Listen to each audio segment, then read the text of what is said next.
It was a bitterly cold winter morning. Fog clung to every corner of the small town like a shroud, blurring outlines, muffling sound, making everything feel like a forgotten dream. Alan Ward, a 40-year-old schoolteacher, stood at the bus stop in his old corduroy coat. In one hand was a lukewarm coffee cup, in the other a weathered briefcase. Today was supposed to be the biggest day of his life, a final interview for the position of headmaster at a prestigious private school in the city. A job he had worked toward for nearly 2 decades. Stability. Respect. A chance at a better life. Just as the bus appeared through the curtain of fog, Alan's eyes fell on something, someone. A child. Barefoot. Shivering. Curled up near the bench like a forgotten note in the melody of the morning. The boy couldn't have been more than 6. His sweater was torn, his hands blue from the cold, and his eyes, they were silent screams, eyes that had seen more than they should have. Alan hesitated. The bus hissed to a stop. Doors opened. "Where are your parents, son?" Alan knelt beside him. The boy looked up slowly.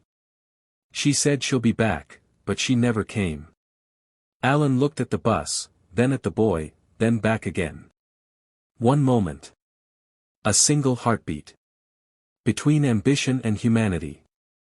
He let the bus go. "Come on," he said softly, offering his hand.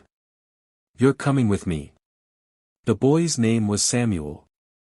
He lived with his mother in a rundown apartment on the edge of town. She was an addict, often disappearing for days. No food. No care. Just silence and survival. Alan contacted social services, but bureaucracy moved at the speed of frozen molasses. So, he took things into his own hands. He bought Samuel warm clothes. He made him hot meals. He read him stories at night. He taught him math in the mornings and how to laugh in the afternoons. Samuel began to open up. He laughed more. He drew pictures. He started calling Alan something new. Dad. And just when Alan began to think things were finally falling into place, she came back.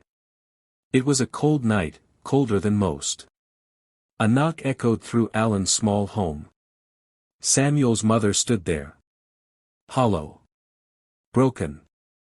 "Hi. That's my boy," she screamed. "Give him back to me." Alan tried to reason. "He's safe here. You're not well." But she didn't listen. She took him to court. Social workers, who had remained silent before, now followed protocol. Biological rights. Blood ties. The system. Alan lost custody. Samuel was taken away, crying, reaching out for the only person who'd ever made him feel safe.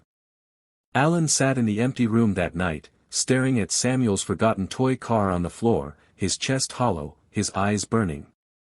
Days passed in numbness. Then came a letter.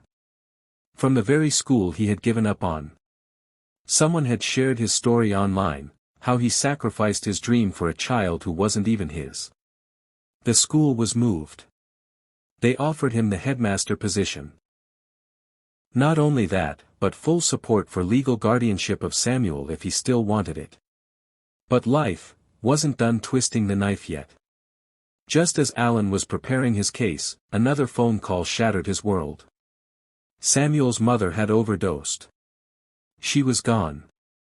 Alan rushed to the hospital where Samuel was placed in emergency care. He found him curled up on a bed, alone again, fragile like paper in the rain. The moment Samuel saw Alan, he broke into tears and flung himself into his arms. "I told them you'd come. I told everyone. My dad will come. He always comes." That very week, Alan legally adopted Samuel. And for the first time in Samuel's life, he had something he never had before. Home. Months later, Alan walked the polished halls of his new school as the headmaster. Samuel walked beside him, backpack bouncing, eyes sparkling. They had lost a lot. But in losing, they had found each other. And in that bond, they discovered a kind of love that no bloodline could define.